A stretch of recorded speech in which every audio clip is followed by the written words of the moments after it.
maandalizi, nichukue nafasi hii kwanza kutoa pongezi kwa watu wafuatao. Kwanza nimshukuru Mwenyezi Mungu katika kila jambo kwenye maisha yangu, lakini pia katika kazi hii.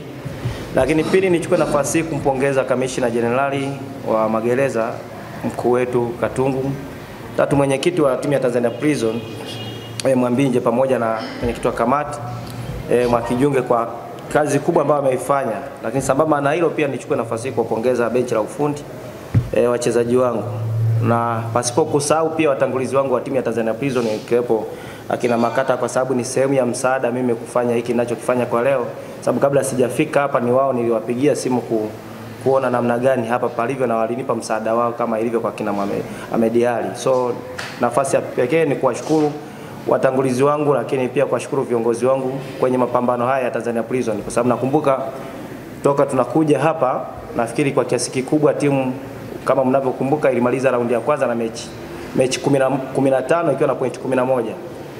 Mechi 15 za raundi ya kwanza timu imemaliza imefunga magoli 6. Mechi 15 za raundi ya kwanza timu imefunga magoli 17. Mechi 15 raundi ya kwanza timu iko nafasi ya pili kutoka mkiani kwenye mstari mwekundu.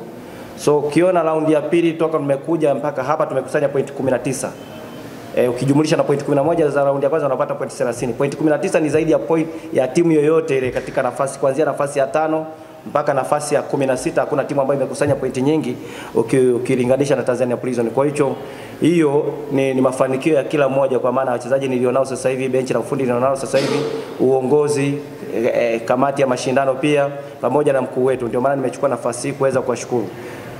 Nikirejea kwenye maandalizi ya timu, so far nafikiri tumejiandaa vizuri. Mazoezi yetu ya mwisho tumefanya asubuhi ya leo, lakini katika hali ya kikosi tuko na majeruhi kwa timu ambayo iliyoanza katika mechi zilizotangulia, lakini pia tuna urejeo wa Samson Mwaituka sambamba na Meshaki Abraham. Kwa hiyo hao ni wachezaji ambao walikuwa majeruhi wa muda mrefu ambao walikosekana katika mechi 4, lakini wanaongezeka katika kikosi, kitu ambacho kinafanya maandalizi yetu yanakuwa vizuri.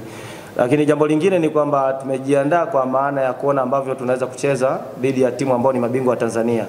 Tumejiandaa pia kucheza na timu ambayo iko imara kwa maana ya wachezaji. So sisi kama Tanzania Prison, nadhani mwendelezo wetu sisi wa matokeo ya kushinda mechi 4 mfululizo mpaka hapa tunapokwenda hapa inatupa morali kikosini. Nafikiri hata mazoezini hatutumii nguvu kubwa sana kuweza kumotivate wachezaji. Ni mechi ambayo ni muhimu kwa pande zote mbili, lakini sisi kama timu ambayo tunaepuka kutokucheza playoff, nafikiri tuna kila sababu ya kuona kwamba kama tuna home advantage basi tuitumie. Lakini hayo yote yanategemea na sisi maandalizi yetu, kama nilivyozungumza kwamba tuko katika maandalizi mazuri.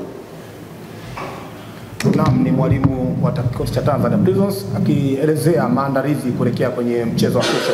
Kabla sijampa nafasi